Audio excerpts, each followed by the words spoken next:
से भड़क उठी। बस बहुत हुआ, चुप हो जा। एमरिक ने हल्के से हाथ उठाए। अरे गुस्सा क्यों हो रहे हो? मैं तो बस समझ नहीं पा रहा, क्या उसे हटा देना बेहतर नहीं होता? तुम्हारी तो रैन से शादी होने वाली थी, ये सब कैसे हो गया?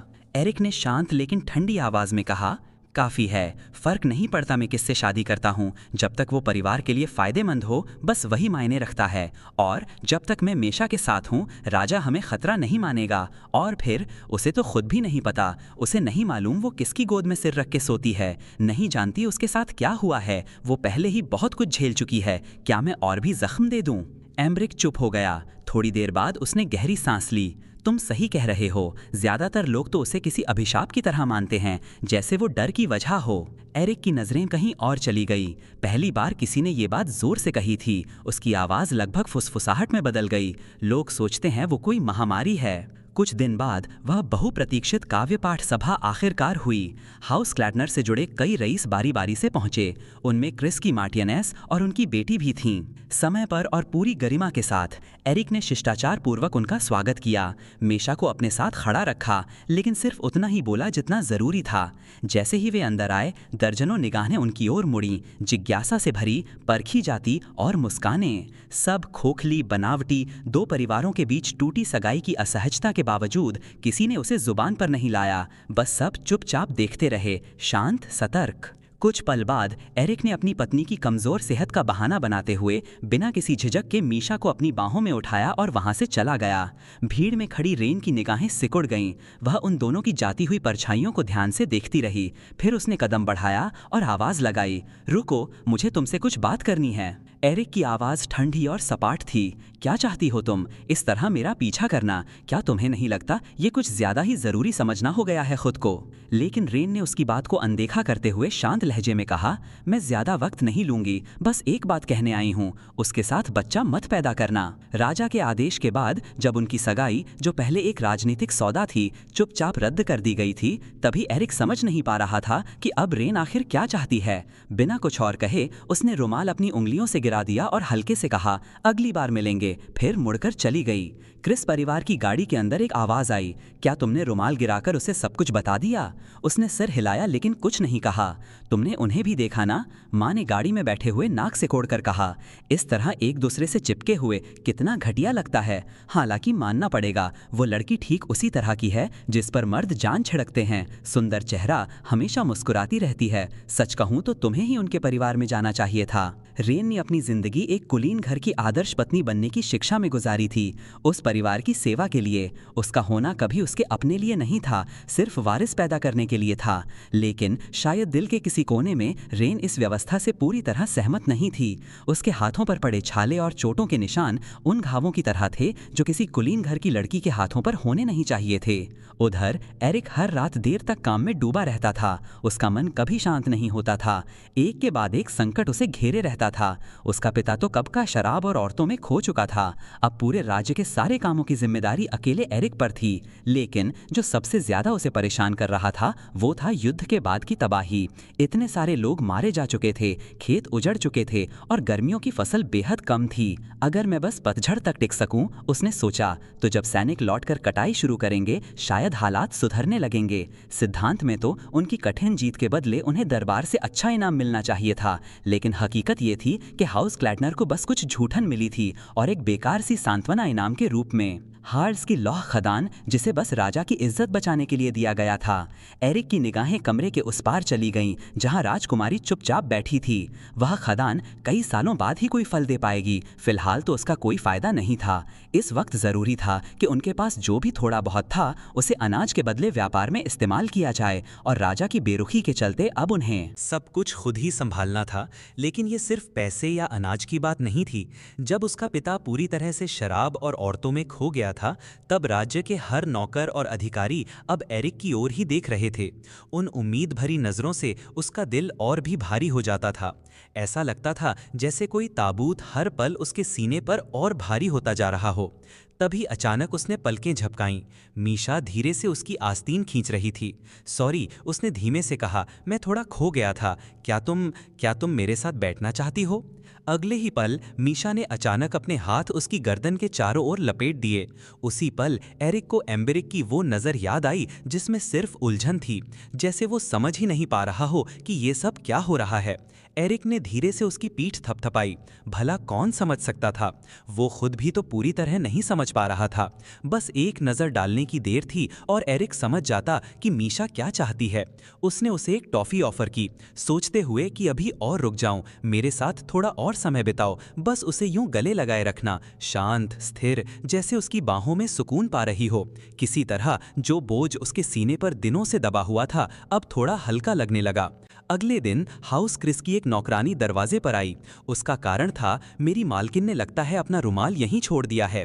लेकिन उच्च वर्ग में रुमाल कोई मामूली कपड़ा नहीं होता, ये एक संकेत होता है, स्नेह का प्रतीक। और अगर कोई अविवाहित कन्या अपने पूर्व मंगेतर की हवेली में गलती से रुमाल छोड़ दे तो ये एक बड़ा घोटाला बन सकता था।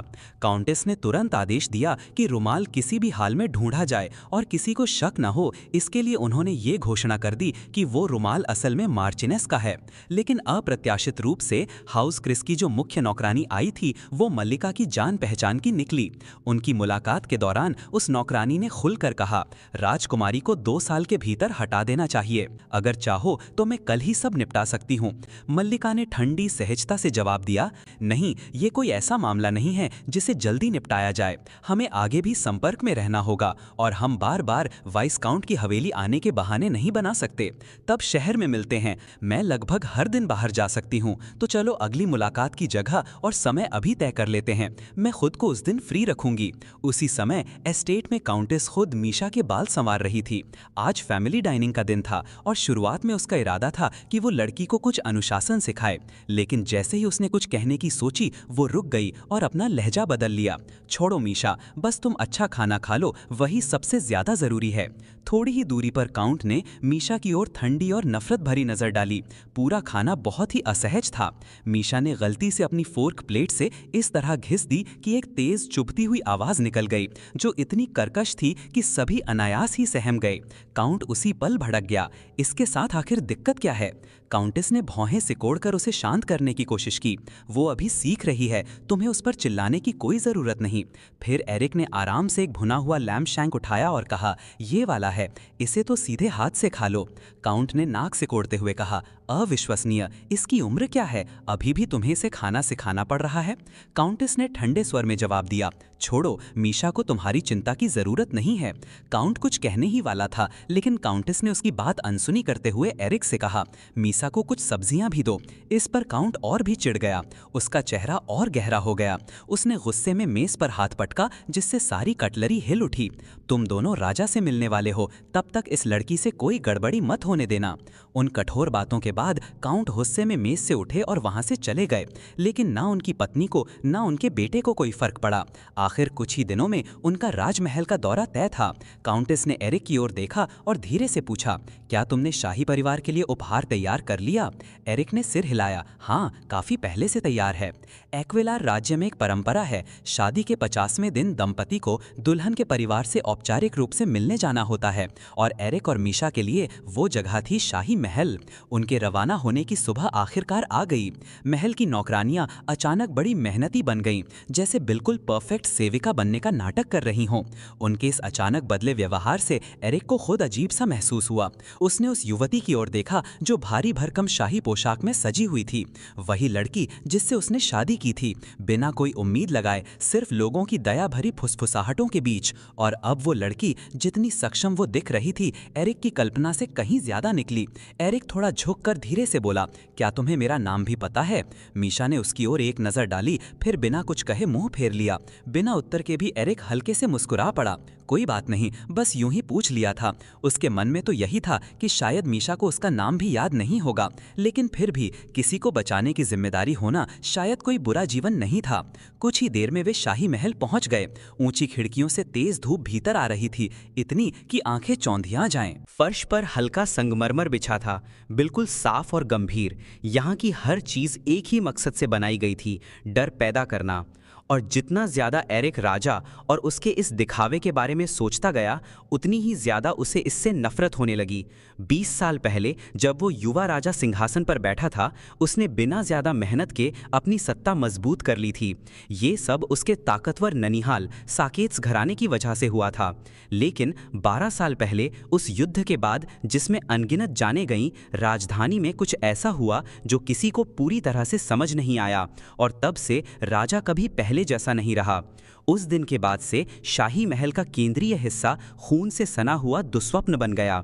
एक धब्बा मिटने से पहले ही दूसरी गर्दन गिर जाती थी, और अब पता नहीं कि जिस जमीन पर वे कदम रखने जा रहे थे, कभी वहां किसकी लाश पड़ी थी। जल्द ही दोनों को बड़े सिंहासन कक्ष में ले जाया गया। एरिक ने राजकुमारी के साथ झुककर कहा, आपको प्रणाम महाराज। सिंहासन पर बैठा व्यक्ति एक व्यंग्यात्मक मुस्कान के साथ बोला, अरे वाह, काफी समय हो गया, ज्यादा दिन नहीं हुए, लेकिन मीशा का रंग रूप तो पहले से बहुत बेहतर लग रहा है। तभी राजकुमारी की सारी ताकत जैसे खत्म हो गई। वो लड़खड़ा कर आगे गिरी और जमीन पर गिर पड़ी। राजा उसे घूरता रहा, होठों पर एक टेढ़ी मुस्कान खिंच गई। इतनी चमक तो चेहरे पर आ गई है, इसका मतलब ये होगा कि जल्द ही संतान की उम्मीद की जा सकती है। शादी की रात से ही एरिक इस पूरे नाटक को निभा रहा था। वो नहीं चाहता था कि एक मासूम लड़की जिसे कुछ समझ भी ना हो, वो प्रसव की पीड़ा से गुजरे।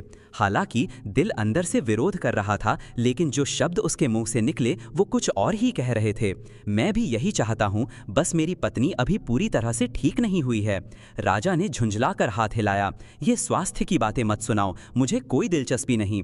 मुझे तो बस एक अजीब बात जाननी थी जो मैंने नौकरानियों से सुनी।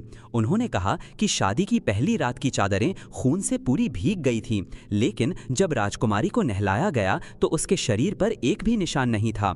उस रात से लेकर अब तक, चाहे वो बिस्तर हो या उसका शरीर, सब कुछ एकदम साफ, कोई भी निशान नहीं। क्या बात है, क्या तुम्हें राज परिवार का उत्तराधिकारी नहीं चाहिए? तभी एरिक को एहसास हुआ कि उससे एक बड़ी चूक हो गई है। क्या तुम शब्दों के जादूगर नहीं हो? तो अब खुद को समझाओ। मैंने तो सुना है कि तुमने अब तक राजकुमारी को छुआ तक नहीं है। क्या इरादा है, मंदिर जाकर तलाक मांगने का? नहीं, मैं ऐसा कभी नहीं करूंगा, ऐसा सोचने की भी हिम्मत नहीं है। एरिक अंदर तक हिल गया था। उसने कभी सोचा भी नहीं था कि इतनी निजी बातें भी महल की नौकरानियां जाकर राजा तक पहुंचा देंगी। राजा की मुस्कान और भी खतरनाक हो गई। अच्छा, तो कार्डिनल परिवार को अब राजघराने का मजाक उड़ाने की हिम्मत हो गई है। मेरी प्यारी मीशा इतनी सुंदर है और फिर भी तुम उसे हाथ तक नहीं लगाते। बताओ, क्या तुम्हारा ये व्यवहार राजगद्दी के खिलाफ गद्दारी माना जाए? एरिक के सीने में जैसे एक भारी बोझ उतर गया। तो ये वही कोना था जहां उसे हमेशा धकेला जाना था। अब जबकि राजा ने खुद गद्दारी जैसा शब्द बोल दिया है, अब पीछे हटने का कोई रास्ता नहीं बचा। एरिक अपनी जान जोखिम में डालने को तैयार था, लेकिन फिर उसके माता पिता और कार्डिनल परिवार के वफादार लोगों का क्या होगा? उसने राजधानी में सिर्फ करीब 70 सैनिक ही लाए थे, जो शाही गार्ड की पूरी ताकत के सामने कुछ भी नहीं थे। बस एक हल्की सी उंगली के इशारे पर राजा ने आदेश दिया, आयशा इधर आओ। और एरिक की हैरानी के लिए मीशा सच में घुटनों के बल रेंगते हुए सिंहासन की ओर बढ़ने लगी। मेरे प्यारी छोटी बहन, राजा ने नर्म लहजे में कहा, मेरी कुछ मदद करो समझने में। क्या तुम्हारे पति ने कभी रात में तुम्हारे कपड़े उतारे हैं? लेकिन राजकुमारी एकदम शांत रही, जैसे कुछ सुना ही ना हो, बस जूतों से खेलने में लगी रही। अचानक राजा ने उसका बाल बुरी तरह से खींचा।